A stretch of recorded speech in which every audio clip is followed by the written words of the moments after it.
ये श्रृंखला सर्व आत्माओं के पिता परमात्मा शिव के द्वारा उच्चारित महावाक्यों के संकलन पर आधारित है।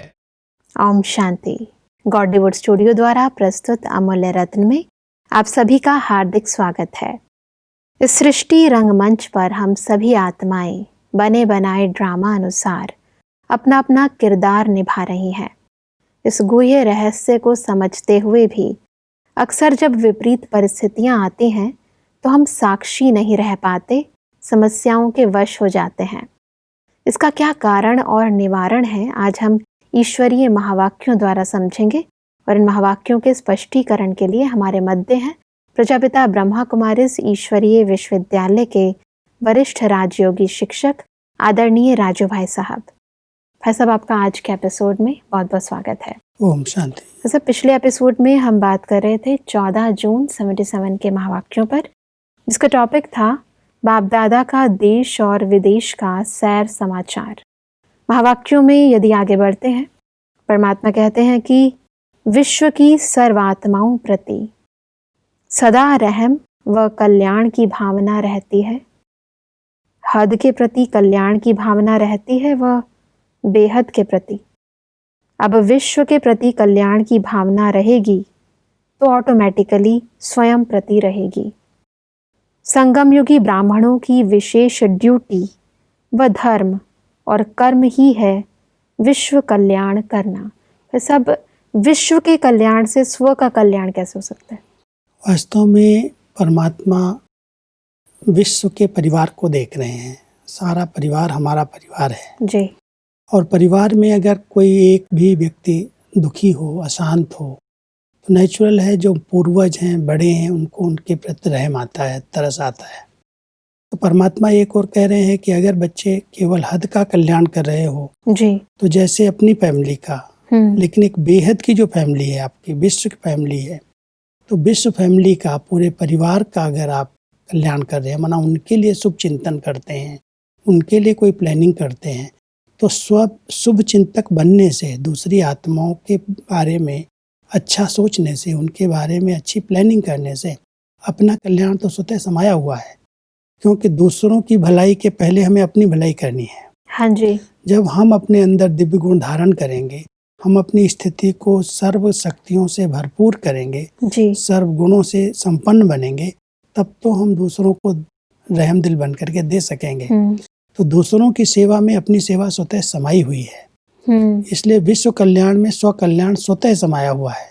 स्व कल्याण के लिए कोई स्पेशल हमें अपना समय देने की भी आवश्यकता नहीं है जी। अगर हम दूसरों के प्रति शुभ चिंतक हैं, रहम की भावना रखते हैं, तो रहम की भावना आत्मा को अपने आप भरपूर कर देती है जी। मतलब दोनों चीजें आपस में मिलती जुलती हैं। हाँ, अगर हम विश्व कल्याण की सेवा में तत्पर हैं तो विश्व कल्याण के लिए हमें स्वचिंतन करना पड़ेगा जी। सर्व शक्तियों से, सर्व गुणों से अपने को भरपूर करना पड़ेगा। तो दूसरों को देने के पहले तो हमारे पास फुल होगा, तब तो हम दे सकेंगे। तो हमारा कल्याण अपने आप समाया हुआ है उसमें। परमात्मा कहते हैं कि तो अमृत वेले अपने पोजीशन को स्मृति में लाओ कि हमारा पोजीशन विश्व कल्याणकारी का है। अपने पोजीशन पर सेट होने से ऑपोजिशन से बच जाएंगे। ये पोजीशन है, माना यही हमारा कर्तव्य है और यही हमें करना है जी। तो जो माया की अपोजिशन होती है, कहते हैं व्यर्थ संकल्प आते हैं, इधर उधर के विचार चलते हैं, उन सबसे अपने आप मुक्त हो जाएंगे। क्योंकि हम विश्व कल्याण की सेवा के लिए प्लान कर रहे हैं, उसके लिए हम कुछ समय योग कर रहे हैं, अच्छे वाइब्रेशन फैला रहे हैं। और अगर हम इस सेवा में बिजी हैं तो परमात्मा कहता है जब एक कार्य में कोई बिजी हो जाता है तो दूसरे आने वाले अपने आप किनारा कर लेते हैं। तो जब हमें ये पोजीशन याद रहती है कि मैं आत्मा विश्व कल्याण के निमित्त हूँ और मुझे इसी कल्याण की प्लानिंग करनी है, उसके लिए हमें अच्छा चिंतन करना है, अच्छे योग का अभ्यास करना है, तो जो अपोजिशन हो रही बीच बीच में माया की, वो अपने आप समाप्त हो जाएगी। तो सब आगे बढ़ते हैं तो परमात्मा कहते हैं कि सदैव साक्षीपन की सीट पर स्थित होकर रहते हुए हर एक्ट अपनी और दूसरों की देखते हो। कोई ड्रामा की सीट पर स्थित हो देखने में मज़ा आता है। कोई भी सीन सीट के बिना नहीं देखा जाता। तो साक्षीपन की सीट पर सदा स्थित रहते हो ये साक्षीपन की सीट बहुत अच्छी सीट है। अगर हम अपने अंदर की स्थिति में भी साक्षी हो जाते हैं, जी। जो हमारे संकल्प चल रहे हैं, हमारे अंदर जो चिंतन चल रहा है, परमात्मा कहता है अलग से, जैसे मैं आत्मा एक नाटक देख रही हूँ, जी। जो सीन सामने आ रही है उसको बहुत साक्षी होकर के देख रही हूँ। तो ड्रामा भी अगर कोई चल रहा है, कोई बायोस्कोप हम देखने जाते हैं या सिनेमा देखने जाते हैं, तो सीट पर बैठ करके देखते हैं तो उसका अपना मजा होता है। तो परमात्मा कहता है जो बेहद का नाटक चल रहा है, जिसके अंदर हर आत्माएं अपने अपने ढंग से, अपने अपने स्वभाव संस्कार के अनुसार अपना पार्ट प्ले कर रही हैं, इसको आप अपनी साक्षीपन की सीट पर, न्यारेपन की स्थिति में बैठ करके फिर देखोगे तो बहुत मजा आएगा। नीचे उतर के देखोगे तो प्रश्न उठेगा, ऐसा ये क्यों कर रहा है, इसको ऐसा नहीं करना चाहिए। लेकिन नाटक चल रहा है, अगर ये स्मृति है तो आप साक्षीपन की सीट से उस नाटक का आनंद ले सकते हो। उसमें मजे का अनुभव होगा, बहुत अच्छा, वाह इसने कितना अच्छा सीन किया जी। कितना अच्छा पार्ट प्ले किया। तो परमात्मा कहता है इस सीट पर बैठ करके देखो, तो हर आत्मा के पार्ट को देखते हुए आपको खुशी होगी, आपके मन में प्रश्न नहीं उठेगा। जी। परमात्मा कहते हैं कि यह बेहद का ड्रामा सदा चलता रहता है, ये 2-3 घंटे का नहीं, अविनाशी है, तो सदा देखने के लिए सीट भी सदा चाहिए। ऐसे नहीं 2 घंटे सीट पर बैठा फिर उतर जाओ। जो सदा साक्षी हो देखेंगे, वह कभी हार और जीत के दृश्य को देखकर डगमग नहीं होंगे। डगमग होने का कारण यही है, जो हम समझ लेते हैं ये मेरे संबंधी, ये मेरा बच्चा, ये मेरा पति, ये मेरी पत्नी, जैसा मैं चाहता हूँ ऐसा क्यों नहीं करता। साक्षी होने के बजाय हम उसको अपना समझ करके और उसको हम करेक्ट करना चाहते हैं। तो परमात्मा कहता है जब वो अपना एक्यूरेट पार्ट बजा रहा है, उसे पार्ट मिला हुआ है, तो आप भी उस पार्ट को साक्षी होकर के देखोगे, तब आप डगमग नहीं होगे। अगर आप समझ लोगे नहीं जैसा मैं सोच रहा हूँ ऐसा इसको करना चाहिए, तो डगमग हो जाओगे। तो जहाँ पर आज की दुनिया के अंदर ये मैंपन आ गया है या मेरापन आ गया है, ये मेरे हैं, ये मेरे संबंधी हैं, ये मेरे वर्कर्स हैं, ये मेरे डिपार्टमेंट के हैं, जहाँ ये मेरापन आ गया वहाँ पर अधिकार आता, और अधिकार रखने वाली आत्मा कभी एक रस स्थिति में नहीं रह सकती। इसलिए परमात्मा कहता है साक्षी होकर के ड्रामा को देखो, और देखते हुए भी उनके पार्ट में अगर आपका कोई फर्ज है तो उसके लिए शुभ भावनाएं अवश्य रखो, लेकिन विचलित नहीं हो, डगमग नहीं हो। जो बजा रहे हैं उसको देखेंगे तो आप खुद अपनी स्थिति को एक रस रख सकते हैं। जब विपरीत परिस्थितियां आती हैं खास तौर पर, तब इंसान की स्थिति ज्यादा डगमग हो जाती है। पहले से तैयारी नहीं की है जी। और उस सीन को देख करके वो फौरन प्रश्नात्मक बुद्धि बना लेता है, ऐसा हो रहा है, ऐसा हो रहा है, इसने ऐसा क्यों किया। तो पहले से अगर ये समझ करके अच्छी तरह से इस ज्ञान को अपने जीवन में उतारा हुआ है, ये नाटक है, बेहद का नाटक चल रहा है, ये अविनाशी नाटक है, और इसमें हर आत्मा अपना अपना रोल अदा कर रही है, बहुत बहुत एक्यूरेट कर रही है, जो कुछ कर रही है उसमें मुझे अपने को डिस्टर्ब नहीं करना। अगर हमने पहले से पाठ पक्का किया तो कोई भी विपरीत परिस्थिति आएगी तो बहुत ऐसे लगेगा ठीक है, बहुत अच्छा हो रहा है।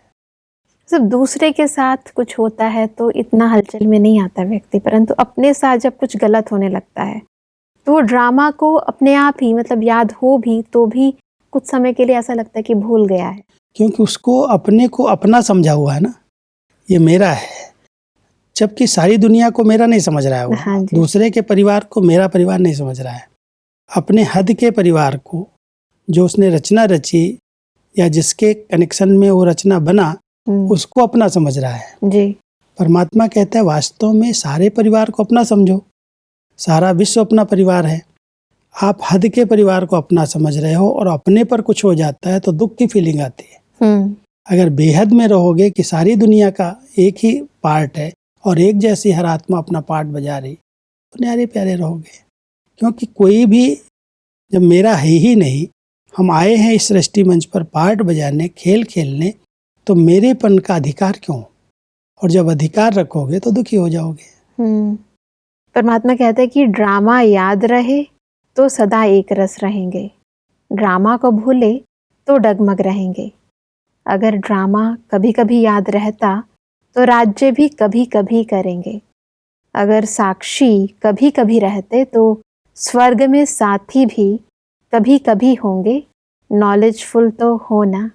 ये नॉलेज परमात्मा ने बहुत गहरी दी है जी। इस नॉलेज को बहुत कोई अच्छी तरह से समझ करके अपनी स्थिति को अचल अडोल एक रस बना करके चल रहे हैं। अगर इसको अच्छी तरह से पक्का नहीं किया है, हमें याद आता है कि हमारी दादियों ने इस ड्रामा के ज्ञान को शुरू से ही जब से पढ़ाया परमात्मा ने, मैं समझता हूँ ये ज्ञान 1937 के बाद तुरंत बाबा ने पढ़ा दिया जी। कि हर आत्मा का अपना अपना पार्ट है। क्योंकि कई आत्माएं आई ज्ञान में बहुत फास्ट गति से आगे बढ़ी, बहुत अच्छी स्थिति, यहाँ तक परमात्मा कहते हैं कि ऐसी ऐसी निमित्त बनी आत्माएं जो मम्मा बाबा को भी कोर्स कराए, उनको भी ज्ञान देने लगे, ना बहुत स्पीड में बढ़ी। और फिर ऐसी माया आई जो थोड़े समय के बाद किनारा हो गया। तो ऐसी ऐसी स्थिति के अंदर भी अचल स्थिति रहे, एक रस स्थिति रहे, इतनी अच्छी ज्ञानी योगी दूसरों को ज्ञान देने वाली कोर्स कराने वाली इस आत्मा को भी माया ले गई। इस आत्मा के साथ भी ऐसा हो गया। तो उस समय स्थिति अचल अडोल रहे ना जी। और वो तभी रह सकती है जब बहुत अच्छी तरह से ड्रामा के ज्ञान को समझा है जी। उसका इतना पार्ट था, उसका ये हिसाब किताब था।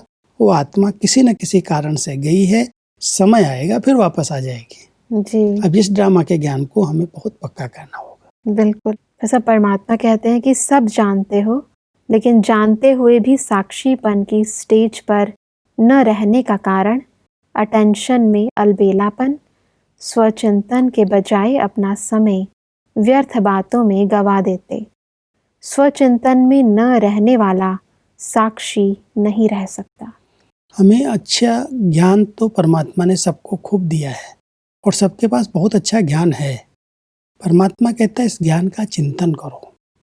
स्वचिंतन माना केवल आत्मा का चिंतन नहीं है, जो परमात्मा ने हमें पढ़ाया है उसका चिंतन, ज्ञान चिंतन भी स्वचिंतन कहलाता है जी। और उस स्वचिंतन शुभ चिंतन में रहने वाली आत्माएं शुभ चिंतक बन जाती। जी। लेकिन स्वचिंतन करने की बजाय व्यर्थ बातों में बहुत सारा समय जा रहा है क्योंकि अटेंशन नहीं है कि मुझे पास होना है, मुझे ऐसे परिस्थितियों में अचल अडोल एक रस स्थिति बनानी है। इस अटेंशन में गफलत जी। और इस गफलत के कारण कोई भी बातें हम देखते हैं सुनते हैं और कोई भी ऐसे सुनाता है आकर के तो उस पर बहुत चिंतन चला जाता है। जी। परमात्मा कहता है व्यर्थ बातों का चिंतन करने के लिए समय है और स्वचिंतन में गफलत है। तो अचल अडोल एक रस स्थिति कैसे बनेगी? अगर स्थिति को एक रस बनाना है तो अपनी घोट तो नशा चढ़े जी। अपना चिंतन करो, अपनी मस्ती में रहो, बाकी क्या हो रहा है, कौन क्या कर रहा है, जो कर रहा है वो पाएगा। हम उस चिंतन में अगर जाएंगे तो हमारा समय व्यर्थ जाएगा। बिल्कुल। परमात्मा कहते हैं कि पर चिंतन को समाप्त करने का आधार क्या है? अगर हर आत्मा के प्रति शुभ चिंतक होंगे तो पर चिंतन कभी नहीं करेंगे। तो सदा शुभ चिंतन और शुभ चिंतक रहने से सदा साक्षी रहेंगे। साक्षी अर्थात अभी भी साथी और भविष्य में भी साथी। साक्षी स्थिति अगर हमारी बन गई तो पर चिंतन अपने आप समाप्त हो जाएगा। क्योंकि पर चिंतन माना व्यर्थ चिंतन, जी। माना ये ऐसा क्यों कर रहा है, इसको ऐसा नहीं करना चाहिए, ये राइट नहीं है। इस बात को हम सोचते सोचते उस बातों में चले जाते हैं और ये पर चिंतन कहलाता है, व्यर्थ चिंतन। अगर हम स्वचिंतन कर रहे हैं, शुभ चिंतक वृत्ति है हमारी, सबका भला हो, सबका कल्याण हो, तो हम साक्षी स्थिति में रह सकते हैं। और जब हम इस समय साक्षी स्थिति में, न्यारी स्थिति में रहेंगे तो न्यारी स्थिति में रहने वाली आत्मा परमात्मा का साथी बन जाती है। तो संगम युग पर अपने आप अगर साथ का अनुभव करना है तो इन सब बातों से बुद्धि को हटाना पड़ेगा, किनारा करना होगा। इस समय साक्षी हैं, परमात्मा के साथी हैं और फिर भविष्य पद में भी हम परमात्मा के साथ जो उनकी रचना है, दिव्य रचना है, देवी देवताएं हैं, उनके साथ हम श्रेष्ठ पाठ बजा सकेंगे। ऐसा परमात्मा कहते हैं कि विशेष आत्माओं ने अपनी विशेषता क्या दिखाई है? लास्ट विशेषता कौन सी होगी विशेष आत्माओं की, जिसका इन एडवांस परमात्मा दृश्य देख रहे हैं? वह क्या विशेषता होगी? जैसे साइंस वाले हर चीज़ रिफाइन भी कर रहे हैं और अपनी स्पीड क्विक भी कर रहे हैं। जैसे कहने में आता है मिनट मोटर, वैसे विशेष आत्माओं की लास्ट विशेषता यही रहेगी, सेकंड में किसी भी आत्मा को मुक्ति और जीवन मुक्ति के अनुभवी बना देंगी। जितनी हमारी सेवाएं रिफाइन होती जाएंगी उतनी सेवाओं की स्पीड बढ़ती जाएगी। साइंस के साथ परमात्मा भेंट कर रहे हैं साइलेंस की। जी। जितना हम इस साइलेंस की शक्ति के अनुभवी बनेंगे तो साइलेंस की शक्ति के द्वारा 1 सेकेंड में हम किसी भी आत्मा को व्यर्थ से मुक्त कर सकते हैं, मुक्ति और जीवन मुक्ति का वर्षा दे सकते हैं। तो परमात्मा हम सबको कह रहे हैं कि जो विशेष आत्माएं हैं, जैसे साइंस आज मिनट मोटर तक पहुंच गई, मिनट में एक मोटर तैयार हो जाए, और भी कई ऐसे साधन बढ़ा रही है जो 1 सेकेंड में यहाँ से कहीं पर पहुंचा जा सके, वहाँ के दृश्य को देखा जा सके। तो परमात्मा कहते हैं कि जैसे वो लोग अपने रिफाइन करने में, साधनों को रिफाइन करने में लगे हैं, ऐसे आप बच्चों का पुरुषार्थ ऐसा रिफाइन और फास्ट गति वाला हो जो कोई भी सामने आए दृष्टि दो और वो मुक्ति और जीवन मुक्ति का अनुभव कर ले। सेकंड में बोलना भी न पड़े। अब उसके लिए बहुत गहरी साइलेंस की अनुभूतियाँ चाहिए जी। अगर हम बहुत अच्छी तरह से इसकी गहराई में जाएं और अच्छी स्थिति बना लें तो इस दृष्टि से, इसको एक शब्द देते हैं नज़र से निहाल। जिसको दृष्टि दी, नज़र पड़ी, वो निहाल हो गया, उसको मुक्ति और जीवन मुक्ति का अधिकार मिल गया। इसकी रिफाइननेस अभी सेवा में होनी चाहिए। उसके लिए साइलेंस बल की जरूरत है। साइलेंस बल और जितनी एकाग्रता, मन और बुद्धि की स्थिरता, एकाग्रता, वही साइलेंस का बल है। परमात्मा के साथ हम कनेक्ट हैं, उसकी शक्तियाँ अगर हमारे साथ हैं तो उसके साथ के अनुभव के आधार से वो जो शक्ति काम करती है वही वास्तव में साइलेंस की शक्ति है। परमात्मा कहते हैं कि सिर्फ रास्ता नहीं बताएंगी, लेकिन 1 सेकंड में शांति का व अतीन्द्रिय सुख का अनुभव कराएंगी। जीवन मुक्ति का अनुभव है सुख और मुक्ति का अनुभव है शांति। सामने आया और अनुभव किया। ऐसी स्पीड जब होगी तब साइंस के ऊपर साइलेंस की विजय देखते हुए सबके मुख से वाह का आवाज निकलेगा कि साइंस के ऊपर भी इनकी विजय हो गई। ऐसे साइलेंस में रहने वाली आत्माएं अभी ये सेवा कर रही हैं। सामने आते ही आत्मा खुशी की लहर में आ जाती है, अतीन्द्रिय सुख का अनुभव करने लगती है। देख करके ही इतनी प्रसन्न चित्त हो जाती है। आज हमारी दादी जाती हैं, जानकी दादी इतनी उम्र में कहीं भी किसी स्थान पर जाती हैं तो भले वो अभी ज्ञान नहीं सुनाती इतना, लेकिन उनका जो ओरा है, उनका जो साइलेंस की शक्ति और पवित्रता का ओरा बना हुआ है जी। उनको देखते ही लोग, सारी सभा खुश हो जाती है। बड़े बड़े VIPs उनके साथ आकर के मिलते हैं, हाथ मिलाते हैं और ऐसे खुश हो जाते हैं जैसे कोई मिल गया, प्राप्ति हो गई। तो सुख की अनुभूति हो रही है, माना जीवन मुक्ति की अनुभूति हो रही है। अगर उनकी दृष्टि से उनको शांति की अनुभूति हो रही है, अच्छे वाइब्रेशन मिल रहे हैं, तो जैसे मुक्ति की अनुभूति हो रही है। तो परमात्मा कहते हैं अब ये सेवा जब आप बच्चे फास्ट गति से करोगे तब इस साइंस के ऊपर साइलेंस की विजय होगी। परमात्मा कहते हैं कि जो साइंस नहीं कर सके वह साइलेंस करके दिखावे। साइंस का लक्ष्य भी है सबको शांतिमय सुखमय जीवन व्यतीत कराना। तो जो साइंस नहीं कर सके वह करो, तब कहेंगे साइंस के ऊपर विजय। शांति वालों को शांति और सुख वालों को सुख मिले, तब आपका गायन करेंगे, आपको पूर्वज मानेंगे, अष्टदेव समझेंगे और बारंबार बाप की महिमा करेंगे।